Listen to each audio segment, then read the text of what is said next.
ফেনীর ফুলগাজী উপজেলার উত্তর দৌলতপুরে ভারতের উজানের পানিতে এখন পর্যন্ত অন্তত প্রায় 4টি গ্রাম প্লাবিত এবং 10,000 মানুষ এই উপজেলায় পানিবন্দী রয়েছেন এবং এর পার্শ্ববর্তী উপজেলা পরশুরাম উপজেলায় কিন্তু একই চিত্র। ফুলগাজীর উত্তর দৌলতপুরে অন্তত 3টি বাঁধ ভাঙার খবর এখনো পর্যন্ত আমরা পেয়েছি এবং গতকাল আনুমানিক 10টা থেকে 11টা নাগাদ কিন্তু এলাকার মানুষ সর্বোচ্চ চেষ্টা করেছেন এই বাঁধগুলোকে টিকিয়ে রাখতে, কিন্তু শেষ পর্যন্ত আসলে উজানের যে পানির তীব্রতা সেটি তারা শেষ পর্যন্ত রক্ষা করতে পারেননি।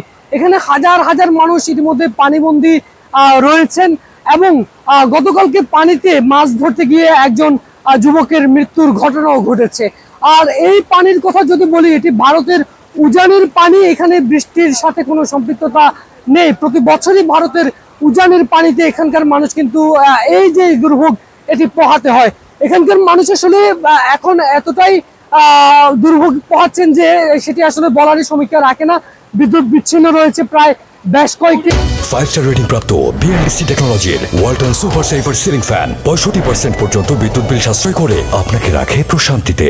ওয়ালটন ফ্যান হাওয়া বদলে দেয়।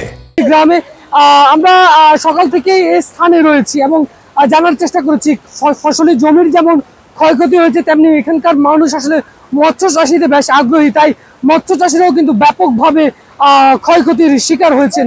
অন্যদিকে তারা এখানকার মানুষ যেটি দাবি করেছেন, তারা আসলে কোনো শুকনো খাবার অথবা ত্রাণ নয়, তারা এটির টেকসই বাঁধ নির্মাণ চান, যেটি আসলে তারা বহু বছর ধরে তারা দাবি করে আসছেন। অল্প কিছুক্ষণ আগেই এখানকার পানি সম্পদ মন্ত্রী তিনি এসেছেন এবং আমি যদি বলি তাহলে বরাবরের মতোই অতীতে যেমন আশ্বস্ত করেছেন তিনিও যেমন আশ্বস্ত করে গেছেন, কিন্তু কতটুকু এটি যতক্ষণ না পর্যন্ত বাস্তবায়ন হচ্ছে ততক্ষণ পর্যন্ত আসলে তার আশ্বস্ত কতটুকু বাস্তবায়ন হচ্ছে এ বিষয়ে কিছুই বলা যায় না। কারণ আমরা প্রতি বছরই এই আশ্বস্ত শুনে আসছি, এখানকার মানুষ শুনে আসছে। দিন শেষে আসলে গণমাধ্যমের ট্রায়াল এবং বক্তব্য ছাড়া এর বাস্তবিক অর্থে কোনো বাস্তবায়ন দেখা যায় না।